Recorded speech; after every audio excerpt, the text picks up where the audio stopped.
എല്ലാ കൂട്ടുകാർക്കും പുതിയൊരു വീഡിയോയിലേക്ക് സ്വാഗതം. ഇന്നത്തെ നമ്മുടെ വീഡിയോ എന്ന് പറയുന്നത് ഓണം റിലേറ്റഡ് ആയിട്ട് നമുക്ക് വന്നിട്ടുള്ള ഒരു റിക്വസ്റ്റഡ് വീഡിയോ ആണ്. തംബ്നെയിലിൽ കൊടുത്തിരിക്കുന്ന ഫോട്ടോ ആണ് നമുക്ക് റിക്വസ്റ്റിന് വേണ്ടിയിട്ട് അയച്ചിട്ടുള്ളത്. ബാക്കിൽ നോർമൽ സൽവാർ പോലെ തന്നെയാണ്. ഫ്രണ്ടിൽ 3 പാനൽ ആഡ് ചെയ്തിട്ടുണ്ട്. അതുപോലെ തന്നെ സെൻട്രലായിട്ട് പിൻടെക്കും വരുന്നുണ്ട് എന്നുള്ളതാണ് ഈ ഒരു സൽവാറിന്റെ പ്രത്യേകത. അപ്പോൾ ഇത് എങ്ങനെയാ ചെയ്യാന്നുള്ളത് നമുക്ക് നോക്കാം. അതിന് വേണ്ടിയിട്ട് വിഡ്ത്തുള്ള ക്ലോത്ത് ആണെന്നുണ്ടെന്നുണ്ടെങ്കിൽ 2.5 മീറ്റർ ഫാബ്രിക് എടുക്കുക. വിഡ്ത്ത് ഇല്ലാത്ത ക്ലോത്ത് ആണെന്നുണ്ടെങ്കിൽ 3 മീറ്റർ എടുക്കണം. കാരണം സെൻട്രലിൽ നമ്മൾ ആ ഒരു പിൻടെക്ക് കൊടുക്കാൻ നമുക്ക് അത്യാവശ്യം നല്ല ലെങ്ത്തിൽ ക്ലോത്ത് ആവശ്യമാണ്. അതിലേക്ക് 2-2.5 മീറ്ററോ ലൈനിങ്ങും നിങ്ങൾക്ക് എത്രയാണ് ലെങ്ത് വേണ്ടതെന്ന് വെച്ചാൽ അതിനനുസരിച്ചിട്ട് എടുക്കാവുന്നതാണ് കേട്ടോ. അപ്പോൾ ഞാനിവിടെ ഒരു കേരള സാരി, ഒരു പഴയ കേരള സാരി കട്ട് ചെയ്തിട്ട് അത് തന്നെയാണ് ലൈനിങ്ങിന് വേണ്ടിയിട്ടും അത് തന്നെയാണ് മെയിൻ ക്ലോത്ത് ആയിട്ടും എടുത്തിരിക്കുന്നത്. എങ്ങനെയാണ് ചെയ്യുന്നതെന്ന് നോക്കാം. ആദ്യമായിട്ട് ഞാൻ ഇതേപോലെ ക്ലോത്ത് രണ്ടാക്കി മടക്കി ഇട്ടിട്ടുണ്ട്.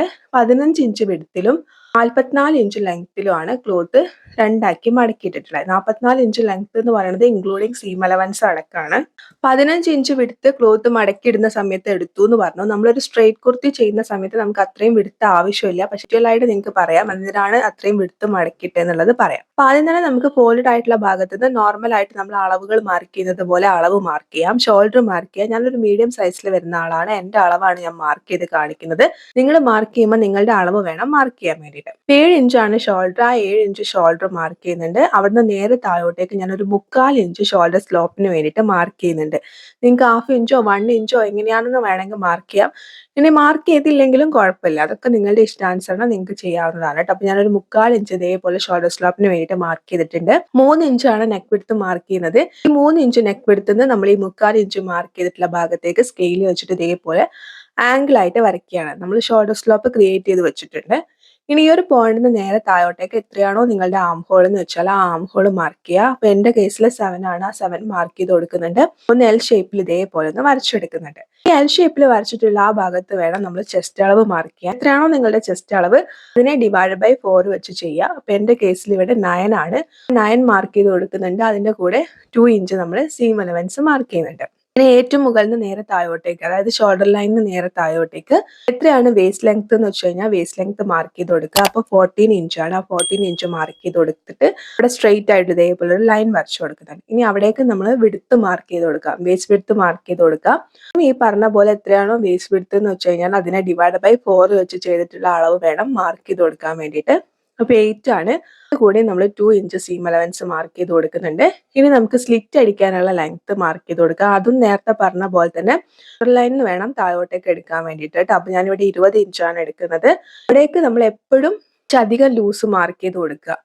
അതല്ല നിങ്ങൾക്ക് നല്ല ടൈറ്റ് ആയിട്ടാണ് ഇരിക്കേണ്ടത്, ബോഡി ഷേപ്പ് ആയിട്ടാണ് ഇരിക്കേണ്ടതെന്നുണ്ടെങ്കിൽ നിങ്ങളുടെ ഇഷ്ടാനുസരണം നിങ്ങൾക്ക് മാർക്ക് ചെയ്ത് കൊടുക്കാം കേട്ടോ. അപ്പോൾ ഞാൻ എപ്പോഴും മാർക്ക് ചെയ്യുന്ന സമയത്ത് അവിടെ കുറച്ച് അധികം ലൂസ് എപ്പോഴും മാർക്ക് ചെയ്യാറുണ്ട്. അതെന്തിനാന്ന് വെച്ച് കഴിഞ്ഞാൽ എനിക്ക് കുറച്ച് ഫ്രീ ആയിട്ട് ആ സീറ്റിന്റെ ഭാഗം കുറച്ച് ഫ്രീ ആയിട്ട് ഇരിക്കുന്നതാണ് എനിക്കിഷ്ടം. ആണ് ഞാൻ ഫ്രീ ആയിട്ട് മാർക്ക് ചെയ്യുന്നത്. നിങ്ങൾക്ക് എത്രയാണ് വേണ്ടതെന്ന് വെച്ചാൽ, അതായത് നിങ്ങൾക്ക് എത്രയാണോ ലൂസ് വേണ്ടതെന്ന് വെച്ചാൽ ആ ലൂസും കൂടി കൂട്ടിയിട്ട് എന്ത് ചെയ്യുക, അതിനെ /4 വെച്ച് ചെയ്യാം. അപ്പോൾ ഞാനിവിടെ 10 ഇഞ്ച് മാർക്ക് ചെയ്ത് കൊടുക്കുന്നുണ്ട്. 1 ഇഞ്ച് മാത്രം സീം അലവൻസ് മാർക്ക് ചെയ്യുക. പ്രത്യേകം ശ്രദ്ധിക്കുക. ബാക്കി മുകളിലൊക്കെ നമ്മൾ 2 ഇഞ്ച് വെച്ചിട്ടാണ് സീം അലവൻസ് മാർക്ക് ചെയ്തത്. അടിച്ചു കൊടുക്കാൻ വേണ്ടിയിട്ട് 1 ഇഞ്ച് മാത്രം മാർക്ക് ചെയ്താൽ മതി. മാർക്ക് ചെയ്തിട്ടുള്ള എല്ലാ അളവും ഇതേപോലെ യോജിപ്പിച്ച് വരയ്ക്കുന്നുണ്ട്. ഇനി സ്ലിറ്റ് മാർക്ക് ചെയ്തിട്ടുള്ള അവിടേക്കുള്ള വിഡ്ത്ത് ഇൻക്ലൂഡിങ് സീം അലവൻസ് അടക്കമുള്ള വിഡ്ത്ത് എന്ന് പറയുന്നത് 11 ഇഞ്ചാണ്. അതേ 11 ഇഞ്ച് തന്നെ നിങ്ങൾക്ക് എന്ത് ചെയ്യാം, താഴേക്ക് എടുക്കാം. സ്ട്രെയിറ്റ് ആയിട്ട് നമ്മുടെ ഈ ഒരു കുർത്തി ഇങ്ങനെ വന്ന് നിൽക്കും. അങ്ങനെ വേണ്ടവർക്ക് അങ്ങനെ മാർക്ക് ചെയ്യാം. ഇനി അതല്ല താഴെ കുറച്ചും കൂടി ഒരു ഫ്ലെയർ വേണം എന്നുള്ളവർക്കാണെന്നുണ്ടെങ്കിൽ ഒരു 1 ഇഞ്ചും കൂടി കൂട്ടി മാർക്ക് ചെയ്യാം. അപ്പൊ ഞാനിവിടെ എന്ത് ചെയ്യാന്ന് വെച്ചാൽ 11 ഇഞ്ചിന് പകരം 12 ഇഞ്ച് മാർക്ക് ചെയ്ത് കൊടുക്കുന്നുണ്ട്. ഞാൻ ക്ലോത്ത് മടക്കിയിടുന്ന സമയത്ത് ഞാൻ പറഞ്ഞിട്ടുണ്ടായിരുന്നു ഞാനിവിടെ 15 ഇഞ്ച് വിഡ്ത്തിലാണ് ക്ലോത്ത് മടക്കിയിട്ടതെന്ന്. അതെന്തിനാന്ന് വെച്ച് കഴിഞ്ഞാൽ നമ്മളെ ആ സ്ലിറ്റ് മാർക്ക് ചെയ്ത് കൊടുത്തിട്ടുള്ള ഭാഗത്ത് വരുന്ന വിഡ്ത്ത് എന്ന് പറയുന്നത് 11 ഇഞ്ചാണ്. നിങ്ങൾക്ക് ആ 11 ഇഞ്ചിനെ വേണമെന്നുണ്ടെങ്കിൽ ഈ 15 ഇഞ്ചിലേക്ക് ഇതേപോലെ ആംഗിൾ ആയിട്ട് വരയ്ക്കാം. അപ്പൊ ഉണ്ടാവുന്ന വ്യത്യാസം എന്താന്ന് വെച്ച് കഴിഞ്ഞാൽ ഒരു എയർലൈൻ മോഡലിലായിരിക്കും നമ്മുടെ ടോപ്പ് ഉണ്ടാവുക, എന്നാൽ സ്ലിറ്റ് ഉണ്ടാവും എന്നുള്ളത് മാത്രമാണ് അതിന്റെ വ്യത്യാസം. അതായത് നല്ല വിഡ്ത്ത്, താഴ്ഭാഗത്ത് നല്ല ഫ്ലെയർ ഉണ്ടാവും. അപ്പൊ അങ്ങനെ വേണമെന്നുള്ളവർക്ക് അങ്ങനെ മാർക്ക് ചെയ്യാം. അപ്പൊ അതും കൂടി ഒന്ന് നിങ്ങൾക്ക് ഇതിൽ പറയാൻ വേണ്ടിയിട്ടാണ് ഞാൻ അത്രയും വിഡ്ത്തിൽ ക്ലോത്ത് ഇവിടെ മടക്കിയിട്ടത് കേട്ടോ. വേണമെങ്കിൽ മാത്രം അങ്ങനെ ചെയ്താൽ മതി. അല്ലാന്നുണ്ടെന്നുണ്ടെങ്കിൽ കറക്റ്റ് അളവ് മാർക്ക് ചെയ്യുക. അതല്ലാന്നുണ്ടെന്നുണ്ടെങ്കിൽ ഞാൻ ചെയ്യുന്ന പോലെ 1 ഇഞ്ച് എക്സ്ട്രാ മാർക്ക് ചെയ്യുക. അപ്പൊ ഞാനിവിടെ 12 ഇഞ്ച് മാർക്ക് ചെയ്തിട്ടുണ്ട്. എന്നിട്ട് നമ്മൾ സ്ലിറ്റും മാർക്ക് ചെയ്ത പോയിന്റ് ഈ 12 ഇഞ്ചിലേക്ക് ഇതേപോലെ സ്കെയിൽ വെച്ച് വരയ്ക്കുന്നുണ്ട്.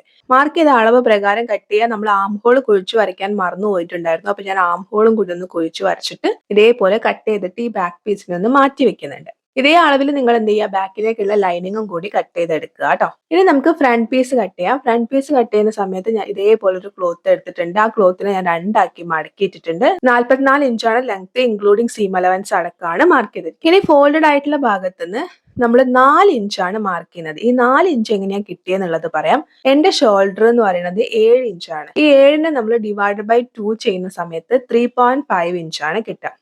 ഈ 3.5 ഇഞ്ചിന്റെ കൂടെ ഒരു ഹാഫ് ഇഞ്ച് നമ്മൾ എന്ത് ചെയ്യണം, സീം അലവൻസ് ആയിട്ടും കൂടി കൂട്ടിയെടുക്കണം. അങ്ങനെയാണ് 4 ഇഞ്ച് കിട്ടുന്നത്. ഈ 4 ഇഞ്ച് എന്നുള്ളത് എന്റെ അളവാണ്. നിങ്ങൾക്ക് എത്രയാണോ നിങ്ങളുടെ അളവ് എന്ന് വെച്ച് കഴിഞ്ഞാൽ ആ അളവ് വേണം മാർക്ക് ചെയ്ത് കൊടുക്കാൻ വേണ്ടിയിട്ട്. മുകളിന് നേരെ താഴെ വരെ ഈ 4 ഇഞ്ച് അതേപോലെ മാർക്ക് ചെയ്തിട്ട് സ്ട്രെയിറ്റ് ആയിട്ട് നമ്മൾ ഈ ഒരു പീസ് കട്ട് ചെയ്തെടുക്കുക. നമ്മൾ സാധാരണ പാനൽ ചെയ്യുന്ന സമയത്ത് നമ്മൾ താഴത്തുള്ള വണ്ണം എത്രയാണോ ആ വണ്ണം മാക്സിമം കിട്ടുന്ന രീതിയിലാണ് കട്ട് ചെയ്യുക, ലൈൻ ആയിട്ടൊക്കെ ചെയ്യുന്ന സമയത്ത്. പക്ഷെ ഇവിടെ നമ്മൾ സ്ട്രെയിറ്റ് കുർത്തി ചെയ്യുന്നത് കൊണ്ടാണ് ഇതേപോലെ സ്ട്രെയിറ്റ് ആയിട്ട് കട്ട് ചെയ്യുന്നത് കേട്ടോ. പോരാത്തിന് നമുക്ക് സെന്ററിൽ ഓപ്പണിങ്ങും കൂടി ഉണ്ട്, അതുകൊണ്ടാണ് സ്ട്രെയിറ്റ് ആയിട്ട് കട്ട് ചെയ്യാൻ പറയുന്നത്. സ്ട്രെയിറ്റ് ആയിട്ട് ഇതേപോലെ കട്ട് ചെയ്തെടുക്കുക. നമ്മൾ എന്താ ചെയ്യുന്നതെന്ന് വെച്ച് കഴിഞ്ഞാൽ ബാക്കി ബാലൻസ് വന്നിട്ടുള്ള പീസ് ഇതേപോലെ 2 പീസായിട്ടായിരിക്കും ഉണ്ടാവുക. പിന്നെ നമ്മൾ ഈ കട്ട് ചെയ്തിട്ടുള്ള പീസിന്റെ മുകളിലേക്ക് വെച്ചു കൊടുക്കുക. ഒരു ഹാഫ് ഇഞ്ച് ഇതേപോലെ സ്ക്രീനിൽ കാണുന്ന പോലെ ഇതിന്റെ മുകളിലേക്ക് കയറ്റി വെച്ചിട്ട് പിൻ കുത്തി കൊടുക്കുക. മുകളിൽ നിന്ന് താഴ്ഭാഗം വരെ നിങ്ങൾ ഇതേപോലെ ഹാഫ് ഇഞ്ച് ഉള്ളോട്ടേക്ക് കയറ്റിയിട്ട് പിൻ കുത്തി കൊടുക്കണം. കാരണം ഇളകി പോവാതിരിക്കാൻ വേണ്ടിയിട്ടാണ് പിൻ കുത്തി കൊടുക്കാൻ വേണ്ടിയിട്ട് പറയുന്നത് കേട്ടോ. അധികം ശ്രദ്ധിക്കുക, ഹാഫ് ഇഞ്ച് മാത്രം വിട്ടാൽ മതി. ഹാഫ് ഇഞ്ച് വിട്ടിട്ടുണ്ടെന്നുള്ള ഉറപ്പ് വരുത്തുക, പിൻ കുത്തി കൊടുക്കുക. അതിന്റെ മുകളിലേക്ക് നമ്മൾ നേരത്തെ കട്ട് ചെയ്ത് മാറ്റി വെച്ചിട്ടുള്ള ബാക്ക് പീസ് വെച്ച് കൊടുക്കുക. ഫോൾഡഡ് ആയിട്ടുള്ള ഭാഗം കറക്റ്റ് ആക്കി വെച്ച് കൊടുക്കുക. ബാക്ക് പീസിന്റെ അളവ് പ്രകാരം നമ്മൾ സൈഡ് കട്ട് ചെയ്തെടുക്കുക. പ്രത്യേകം ശ്രദ്ധിക്കണം കേട്ടോ, ഈ ഹാഫ് ഇഞ്ച് അലവൻസ് നമ്മൾ വിട്ടിട്ടുണ്ട് എന്നുള്ളത് ഉറപ്പ് വരുത്തണം. അല്ലാന്നുണ്ടെന്നുണ്ടെങ്കിൽ ലാസ്റ്റ് നമ്മൾ സ്റ്റിച്ച് ചെയ്ത് വരുമ്പോൾ ചെറുതായി പോകും. അപ്പൊ കറക്റ്റ് അളവ് പ്രകാരം കട്ട് ചെയ്തെടുക്കുക. ഇപ്പൊ ഇരിക്കുന്നത് ബാക്കിലെ ആം ഹോൾ ആണ്. അതിന് ഹാഫ് ഇഞ്ച് ഉള്ളോട്ട് കുഴിച്ചിട്ട് ആം ഹോൾ ആക്കിയിട്ടൊന്ന് കട്ട് ചെയ്യാം. അളവിലേക്ക് ലൈനിങ്ങും കൂടി കട്ട് ചെയ്തെടുക്കുക. ഇനി സ്ലീവ് കട്ട് ചെയ്യാം. സ്ലീവിന് വേണ്ടിയിട്ട് ക്ലോത്ത് ഇതേപോലെ ഞാൻ 4 ആക്കി മടക്കിയിട്ടിട്ടുണ്ട്. 9 ഇഞ്ചാണ് ലെങ്ത് ആയിട്ട് എടുത്തിട്ടുള്ളത്. 9.5 ഇഞ്ച് വിഡ്ത്തിലും 9 ഇഞ്ച് ലെങ്ത്തിലും ഇതേപോലെ പീസ് 4 ആക്കി മടക്കിയിട്ടിട്ടുണ്ട്. ഫോൾഡഡ് ആയിട്ടുള്ള ഭാഗത്തല്ല, ഓപ്പണിംഗ് ആയിട്ടുള്ള ഭാഗത്ത് മുകളിൽ നേരെ താഴോട്ടേക്ക് ഒരു 3.5 ഇഞ്ച് മാർക്ക് ചെയ്തിട്ട് നോർമൽ ആം ഹോൾ കുഴിച്ചു വരയ്ക്കുന്ന പോലെ ആം ഹോൾ കുഴിച്ചു വരയ്ക്കുന്നുണ്ട്. മാർക്ക് ചെയ്ത അളവ് പ്രകാരം സ്ലീവ് ഒന്ന് കട്ട് ചെയ്തെടുക്കുന്നുണ്ട്. സെൻട്രൽ ഒരു നോച്ച് കൊടുക്കുന്നുണ്ട്. അതിനുശേഷം സ്ലീവ് ഒന്ന് നിവർത്തിയിട്ടതിന് ശേഷം ഫ്രണ്ടിലെ പീസ് മാത്രം ഒന്ന് കുഴിച്ച് കട്ട് ചെയ്യുന്നുണ്ട്. അവിടെ ഇതേപോലെ മടക്കിയിട്ടൊരു നോച്ച് കൊടുക്കുക. ഏതാണ് ഫ്രണ്ടിലെ ഭാഗം എന്ന് അറിയാൻ വേണ്ടിയിട്ടാണ്. സ്ലീവ് കട്ട് ചെയ്യുന്ന വീഡിയോസ് ഒക്കെ ഡീറ്റെയിൽ ആയിട്ട് നമ്മൾ എത്രയോ വീഡിയോസ് ചാനലിൽ ചെയ്തിട്ടുണ്ട്. നിങ്ങൾ ബിഗിനേഴ്സ് ആണെങ്കിൽ നിങ്ങൾക്ക് അത് പോയി കാണാവുന്നതാണ് കേട്ടോ. ഇനി ഞാൻ ഇതേപോലെ 9 ഇഞ്ച് വിഡ്ത്തിൽ അത്യാവശ്യം ലെങ്ത്തിൽ ഇതേപോലെ ഒരു പീസ് കട്ട് ചെയ്തെടുത്തിട്ടുണ്ട്. ശരിക്കും നമുക്ക് 8 ഇഞ്ച് വിഡ്ത്ത് മതി. കാരണം നമ്മളെ സെന്റർ പീസ് എന്ന് പറയുന്നത് ഒരു സൈഡിലേക്ക് 4 ഇഞ്ചാണ് എടുത്തിട്ടുള്ളത്. അപ്പൊ നിവർത്തുമ്പോൾ 8 ഇഞ്ച്. പക്ഷെ ഞാൻ കട്ട് ചെയ്യുമ്പോൾ കുറച്ച് കൂട്ടി കട്ട് ചെയ്തതാണ്. പിന്നെ എക്സ്ട്രാ ഉണ്ടെങ്കിൽ നമുക്ക് കട്ട് ചെയ്യാലോ എന്ന് വിചാരിച്ചിട്ട് അങ്ങനെ 9 ഇഞ്ച് വിഡ്ത്തും അത്യാവശ്യം ലെങ്ത് ഉള്ള ഒരു പീസും കട്ട് ചെയ്തെടുക്കുക. കാരണം നമ്മൾ പിൻടെക്ക് കൊടുക്കാൻ വേണ്ടിയിട്ടാണ് നമ്മൾ ഇതേപോലെ കട്ട് ചെയ്തെടുത്തിരിക്കുന്നത്. എന്നിട്ട് ഇതിന് എന്ത് ചെയ്യാന്ന് വെച്ച് കഴിഞ്ഞാൽ 1 ഇഞ്ച് വെച്ചിട്ട് ഇതേപോലെ ഒന്ന് ചോക്ക് വെച്ചിട്ട് അടയാളപ്പെടുത്തി കൊടുക്കുക. എന്നിട്ട് ആ 1 ഇഞ്ച് കറക്റ്റ് മടക്കിയിട്ട് നല്ല രീതിയിൽ ഒന്ന് അയൺ ചെയ്തെടുക്കുക. ഇനി നമുക്ക് സ്റ്റിച്ച് ചെയ്യാൻ വേണ്ടി തുടങ്ങാം. ഈ 1 ഇഞ്ച് വെച്ചിട്ട് ഗ്യാപ്പ് വിട്ടിട്ട് നമ്മൾ അയൺ ചെയ്തെടുത്തിട്ടുള്ള പീസ് നിങ്ങൾ സ്ക്രീനിൽ കാണുന്ന പോലെ ഇതേപോലെ ഒന്ന് മടക്കിയിട്ട് ആദ്യം ഒരു സ്റ്റിച്ച് ചെയ്യുക. പിന്നെ അടുത്ത ഭാഗം നമ്മൾ ഈ 1 ഇഞ്ച് ഗ്യാപ്പ് വിട്ടിട്ട് അവിടെ അയൺ ചെയ്തില്ലേ, ആ ലൈന് വേണം നമ്മൾ ഇതേപോലെ ഇങ്ങനെ മടക്കി കൊടുക്കാൻ വേണ്ടിയിട്ട് കേട്ടോ. ഞാൻ പറയുമ്പോൾ നിങ്ങൾക്ക് മനസ്സിലായിട്ടില്ലെങ്കിൽ നിങ്ങൾ സ്ക്രീനിൽ നന്നായിട്ട് ശ്രദ്ധിക്കുക. അതുപോലെ മടക്കി കൊടുത്തിട്ട് നമ്മൾ എന്ത് ചെയ്യുക, ഉള്ളിലൂടെ സ്റ്റിച്ച് ചെയ്തെടുക്കുക. ഇങ്ങനെ സ്റ്റിച്ച് ചെയ്തെടുക്കുന്ന സമയത്ത് മുകളിലുള്ള പീസും താഴെയുള്ള പീസും തമ്മിലുള്ള ആ ഒരു വിഡ്ത്ത്, അതായത് ആ പ്ലീറ്റുകൾ തമ്മിലുള്ള വിഡ്ത്ത് കറക്റ്റ് ആയിട്ട് ഒരേപോലെ വരുന്ന രീതിയിൽ വെച്ചിട്ട് വേണം നമ്മൾ സ്റ്റിച്ച് ചെയ്തെടുക്കാൻ വേണ്ടിയിട്ട്. നമ്മൾ മുകളിൽ കൊടുത്തിരിക്കുന്ന സ്റ്റിച്ച് മാത്രമേ നമുക്ക് പുറമേക്ക് കാണുള്ളൂ. ബാക്കിയുള്ള സ്റ്റിച്ചൊക്കെ ഒരു സ്റ്റിച്ചിന്റെ അടിയിലേക്ക് ഇങ്ങനെ ഹൈഡ് ചെയ്ത് പോകുന്ന രീതിയിലാണ് ഉണ്ടാവുക. നമ്മൾ പിൻടെക്ക് ചെയ്യുന്ന സെയിം മെത്തേഡാണ്. പിൻടെക്ക് ചെയ്യുന്ന സമയത്ത് നമ്മൾ തിക്നെസ് വളരെ കുറച്ചിട്ടാണ് ചെയ്യുന്നത്. ഇവിടെ കുറച്ച് തിക്നെസ് കൂടിയിട്ട്, അതായത് വീതി വിടുത്ത് കൂടുതലുള്ള രീതിയിലാണ് ചെയ്യുന്നത് എന്നുള്ള വ്യത്യാസം മാത്രമേ ഉള്ളൂ. നിങ്ങൾക്ക് ഇങ്ങനെ ഒന്ന് പ്ലീറ്റ് പോലെ കൺവേർട്ട് ചെയ്ത് എടുക്കുന്ന സമയത്ത് ഒരു ഈസി ആവട്ടെ എന്ന് വിചാരിച്ചിട്ടാണ് ആ 1 ഇഞ്ച് വെച്ചിട്ടൊന്ന് അയൺ ചെയ്തെടുക്കാൻ വേണ്ടി പറഞ്ഞത്. ശരിക്കും അങ്ങനെ അയൺ ചെയ്യേണ്ട ആവശ്യമൊന്നുമില്ല. ജസ്റ്റ് ഇങ്ങനെ പ്ലീറ്റ് ആയിട്ട് റാൻഡം ആയിട്ട് സ്റ്റിച്ച് ചെയ്ത് പോവാവുന്നതേ ഉള്ളൂ കേട്ടോ. പ്രത്യേകം ശ്രദ്ധിക്കുക, പ്ലീറ്റുകൾ തമ്മിലുള്ള വിഡ്ത്ത് ഈക്വൽ ആയിരിക്കാൻ വേണ്ടിയിട്ട് പ്രത്യേകം ശ്രദ്ധിക്കുക. അപ്പൊ നിങ്ങൾക്ക് എത്ര വരെ, അതായത് എത്ര ലെങ്ത് വരെയാണോ നിങ്ങൾക്ക് ആ പ്ലീറ്റ് വേണ്ടതെന്ന് വെച്ചാൽ അതിനനുസരിച്ചിട്ട് നിങ്ങൾ ഇതേപോലെ പ്ലീറ്റ് ആയിട്ട് അതിനെ കൺവേർട്ട് ചെയ്തെടുക്കുക. സെയിം സ്റ്റിച്ചാണ്, ഞാൻ ഇനി അത് കാണിക്കുന്നില്ല. അപ്പൊ ഞാൻ ഇതേപോലെ എത്രയാണോ വേണ്ടതെന്ന് വെച്ചാൽ അത്രയും പ്ലീറ്റുകളാക്കി എടുത്തിട്ടുണ്ട്. എന്നിട്ട് കുറച്ച് ക്ലോത്ത് ഇതേപോലെ ബാക്കി ബാലൻസ് വെച്ചിട്ടുണ്ട്. നമുക്ക് റെഫറൻസിന് തന്നിട്ടുള്ള ഫോട്ടോയിൽ അവർ ഹാൻഡ് എംബ്രോയിഡറി ആണ് ചെയ്തെടുത്തിരിക്കുന്നത്. ഞാനിവിടെ ഹാൻഡ് എംബ്രോയിഡറി ഒന്നും ചെയ്യുന്നില്ല, കാരണം അതിന് ഒത്തിരി സമയം വേണം. അപ്പോൾ അതുകൊണ്ട് ഞാനത് ചെയ്യുന്നില്ല. ജസ്റ്റ് നിങ്ങൾക്ക് എങ്ങനെ ഉണ്ടാവും എന്നൊന്ന് കാണിച്ചു തരാൻ വേണ്ടിയിട്ട് ഞാനൊന്ന് പെയിന്റ് ചെയ്തെടുക്കുന്നുണ്ട്. പെയിന്റിങ്ങിൽ എക്സ്പേർട്ട് ഒന്നുമല്ല, എനിക്ക് അറിയുന്നത് പോലെ ജസ്റ്റ് ഒന്ന് റാൻഡം ആയിട്ടൊന്ന് പെയിന്റ് ചെയ്തെടുക്കുകയാണ്. കാരണം എന്താ വെച്ചാൽ പ്ലെയിൻ ആയിട്ട് വിട്ട് കഴിഞ്ഞു കഴിഞ്ഞാൽ നിങ്ങൾക്ക് അതിന്റെ ഭംഗി ചിലപ്പോൾ എത്രത്തോളം ഉണ്ടെന്ന് മനസ്സിലാവില്ല. അതുകൊണ്ടാണ് ജസ്റ്റ് ഒന്ന് പെയിന്റ് ചെയ്തെടുക്കുന്നത്. നിങ്ങൾ പെയിന്റ് ചെയ്തെടുക്കുകയെ അല്ലെങ്കിൽ ഹാൻഡ് എംബ്രോയിഡറി ചെയ്യേ ഇതൊന്നും അല്ല എന്നുണ്ടെന്നുണ്ടെങ്കിൽ ഒരു ലേസ് എങ്കിലും ഒന്ന് കൊടുത്തെടുക്കുക. അപ്പോൾ ആ ഒരു ഭംഗി കുറച്ചും കൂടി ഒന്ന് എൻഹാൻസ് ചെയ്ത് നിൽക്കും കേട്ടോ. ഇതുപോലെ നമ്മൾ പെയിന്റ് ചെയ്ത് കഴിഞ്ഞു കഴിഞ്ഞാൽ അതിൻ്റെ ഒരു ഔട്ടർ ലൈൻ ആയിട്ട് ബ്ലാക്ക് കളർ കൊടുക്കുന്നത് നല്ലതാണ് കേട്ടോ. കുറച്ചും കൂടി ആ പെയിന്റ് ഒന്ന് നല്ല ഭംഗിക്ക് എടുത്ത് കാണിക്കാൻ വേണ്ടിയിട്ട് അത് ഹെൽപ്പ് ചെയ്യും. പക്ഷെ ഔട്ടർ ലൈൻ കൊടുക്കുന്ന സമയത്ത് പോയിന്റഡ് ആയിട്ടുള്ള ബ്രഷ് വെച്ചിട്ട് വേണം ചെയ്യാൻ വേണ്ടിയിട്ട്. അപ്പൊ എന്റെ പോയിന്റഡ് ആയിട്ടുള്ള ബ്രഷ് കേടായി പോയത് കാരണമാണ് ഞാനിവിടെ ഔട്ട്ലൈൻ കൊടുക്കാതെ വിട്ടത്. അപ്പൊ അതും കൂടി നിങ്ങളൊന്ന് കൊടുത്തെടുക്കുക. ഞാൻ ചെയ്തത് നന്നായി എന്നല്ല, പക്ഷെ നിങ്ങൾ ചെയ്യുന്ന സമയത്ത് നിങ്ങൾ അത് കൊടുത്തെടുത്താൽ കുറച്ചും കൂടി നല്ലതായിരിക്കും. ഈ പെയിന്റ് ഒന്ന് ഉണങ്ങട്ടെ, അപ്പോഴേക്ക് നമുക്ക് എന്ത് ചെയ്യാം, ഇതിലേക്കുള്ള നെക്കൊക്കെ ഒന്ന് കട്ട് ചെയ്തെടുക്കാം. അപ്പൊ അതിന് വേണ്ടി ഞാൻ ഇതേപോലെ ഒരു ക്യാൻവാസ് പേപ്പർ എടുത്തിട്ടുണ്ട്. ക്യാൻവാസ് പേപ്പറിനെ കറക്റ്റ് രണ്ടാക്കി മടക്കി കൊടുക്കുന്നുണ്ട്. മുകൾ ഭാഗം ജസ്റ്റ് ഇതേപോലെ ഒന്ന് ലെവൽ ചെയ്യാൻ വേണ്ടിയിട്ട് ഒരു ലൈൻ വരച്ചു കൊടുത്തിട്ടുണ്ട്. 3 ഇഞ്ചാണ് നെക്ക് വിഡ്ത്ത് മാർക്ക് ചെയ്യുന്നത്. നിങ്ങളുടെ ഇഷ്ടാനുസരണം നിങ്ങൾക്ക് എത്ര വേണമെങ്കിലും മാർക്ക് ചെയ്യാം. അപ്പൊ ഞാൻ 3 ഇഞ്ച് മാർക്ക് ചെയ്തിട്ടുണ്ട്.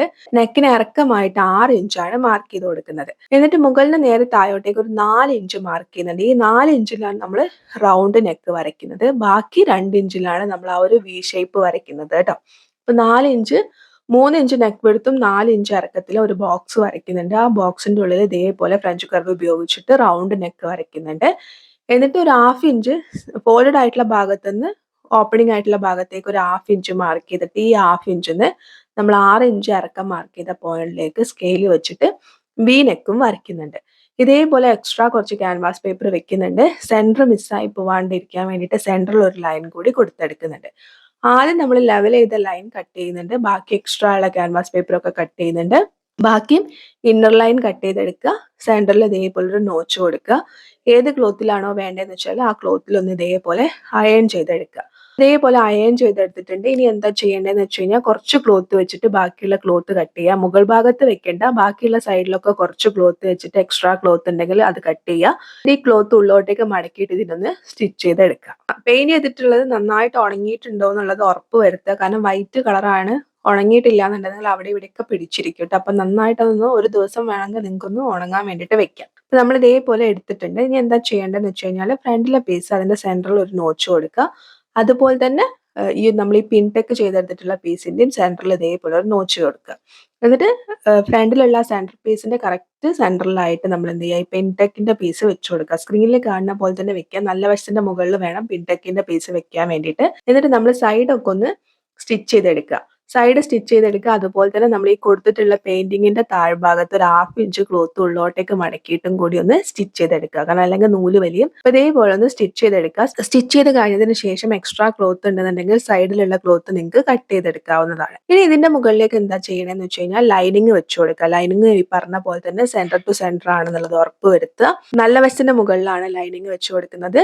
എന്നിട്ട് അതിന്റെ മുകളിലേക്ക് നമ്മൾ കട്ട് ചെയ്ത് മാറ്റി വെച്ചിരിക്കുന്ന നെക്കിരിക്കുന്ന ക്യാൻവാസ് പേപ്പർ വെച്ച് കൊടുക്കുക. എല്ലാം സെന്റർ ടു സെന്റർ ആണെന്നുള്ളത് ഉറപ്പ് വരുത്തുക. നല്ല രീതിയിൽ പിൻ കുത്തി കൊടുക്കുക.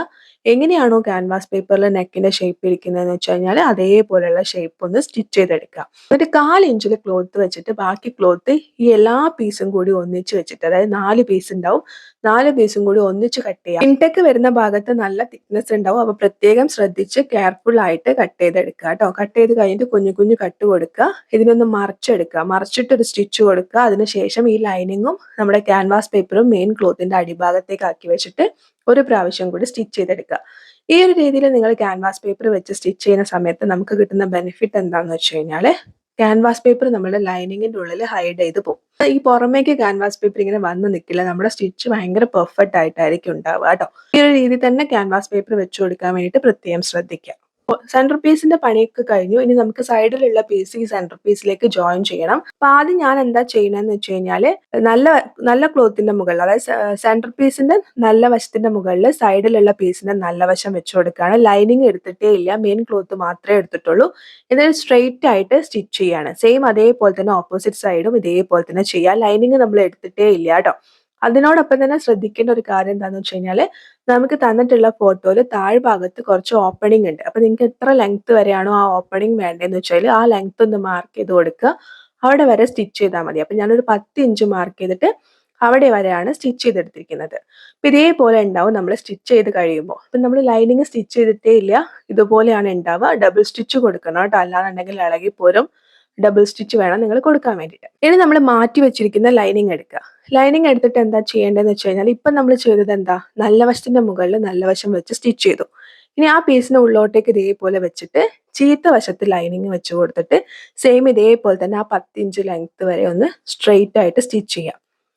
അങ്ങനെ നമ്മൾ ചെയ്യുമ്പോൾ ഉണ്ടാവുന്ന ഗുണം എന്താന്ന് വെച്ച് കഴിഞ്ഞാൽ ഞാൻ ഓപ്പോസിറ്റ് സൈഡ് ഓൾറെഡി അതേപോലെ സ്റ്റിച്ച് ചെയ്തെടുത്തിട്ടുണ്ട്. അപ്പം ഞാൻ നിങ്ങൾക്ക് കാണിച്ചു തരാം. അപ്പം ഇങ്ങനെ ചെയ്യുമ്പോൾ ഉള്ളൊരു ഗുണം എന്താന്ന് വെച്ച് കഴിഞ്ഞാൽ നമ്മൾ ഈ സ്റ്റിച്ച് ചെയ്തിട്ടുള്ള ആ ഒരു തയ്യൽ തുമ്പുണ്ടല്ലോ, നമ്മുടെ സീം അലവൻസ്, ഈ സീം അലവൻസ് നമ്മുടെ ലൈനിങ്ങിന്റെയും അതുപോലെ തന്നെ മെയിൻ ക്ലോത്തിന്റെ ഉള്ളിലായിട്ടാണ് വരിക, പുറമേക്ക് വരില്ല. അപ്പൊ നമ്മുടെ ബാക്കിൽ നിന്ന് ഈ ഒരു ഡ്രസ്സ് കാണുമ്പോൾ ഭയങ്കര പെർഫെക്റ്റ് ആയിട്ടായിരിക്കും ഈ ഒരു സ്റ്റിച്ച് ഉണ്ടാവുന്നത്. ഇത് മാത്രമല്ല നൂല് വലിയുന്ന പ്രശ്നങ്ങളൊന്നും ഉണ്ടാവില്ല. കാരണം സൈഡൊക്കെ നമ്മൾ ഓൾറെഡി ഇനി സ്റ്റിച്ച് ചെയ്യുമ്പോൾ നമുക്ക് ഈ നൂല് വലിയുന്ന പ്രശ്നങ്ങളൊന്നും ഉണ്ടാവില്ല. പിന്നെ ഒരു ഓവർലോക്ക് ഉള്ള മെഷീൻ ഉണ്ടെന്നുണ്ടെങ്കിൽ നിങ്ങൾ ഓവർലോക്കും കൂടി കൊടുത്തെടുക്കുന്നത് ഒന്നും കൂടി നല്ലതാണ്. ഇനി ഇങ്ങനെയല്ല, നിങ്ങൾ ലൈനിങ്ങും മെയിൻ ക്ലോത്തും കൂടി ഒപ്പരം നല്ല വശത്തിന്റെ മുകളിൽ വെച്ചിട്ട് സ്റ്റിച്ച് ചെയ്ത് എടുക്കുകയാണെന്നുണ്ടെങ്കിൽ ഈ ഒരു സെന്ററിലുള്ള ഈ ഒരു സ്റ്റിച്ച് പുറത്തേക്ക് കാണും എന്നുള്ളത് മാത്രമേ ഉള്ളൂ കേട്ടോ. അങ്ങനെ ചെയ്താലും കുഴപ്പമൊന്നുമില്ല. അങ്ങനെ ചെയ്യുന്ന സമയത്ത് ഈ ഒരു സീം അലവൻസ് ഇങ്ങനെ പുറത്തേക്ക് കാണും, അപ്പൊ ഒരു ഭംഗി ഉണ്ടാവില്ല.